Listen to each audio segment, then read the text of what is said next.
deia l'Albert, jo penso que avui és un gran dia, no?, per Taradell. No s'equivocava, en un any és la quarta obra una mica important que inaugurem. Abans van ser l'Escola Bressol, hi va haver el Punt Jove, fa uns dies les reformes de les Pinediques. El que passa que aquesta potser és l'obra que realment arriba a tothom, no? Aquests carrers des d'avui passen a ser de tothom. Aquest aparcament tan important i tanta falta ens feia pel centre cultural, doncs passa a ser per tothom. Jo me n'alegro molt que tot hagi arribat a bon fi, que aquests carrers passin a ser, per mi, dels més macos i més, diguem-ne d'alguna manera, peatonals de Taradell. D'alguna manera jo penso, i si no us fixeu-hi, si no us em corregiu, jo m'agradaria que el Taradell del futur fos d'aquest estil, un estil que en diuen de sentit invertit, és a dir, on els vianants tenen prioritat per sobre els vehicles. Evidentment que no podem privar el pas de vehicles, que hem de mantenir-ho, no? Perquè per això s'hi ha fet un aparcament i evidentment que per necessitats s'hi ha d'anar.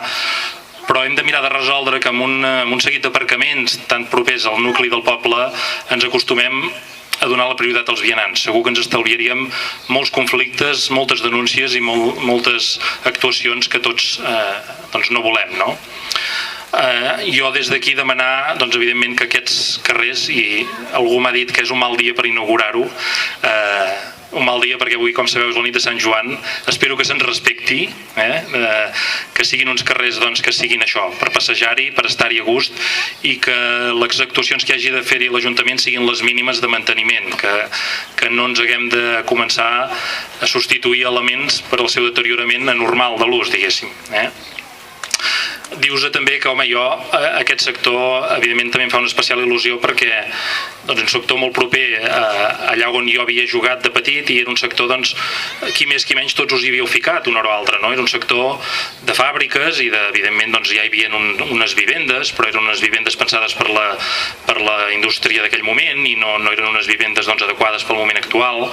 Ara, en un futur, s'hi podran construir unes vivendes de qualitat, unes vivendes, això, en un entorn peatonal, i ara una mica l'entrada aquella que fèiem mig d'amagatotis tots per jugar-hi, ara no caldrà. Ara ens hi podem ficar tots sense haver de demanar permís a ningú, només amb aquesta condició que us deia abans, la de respectar-ho.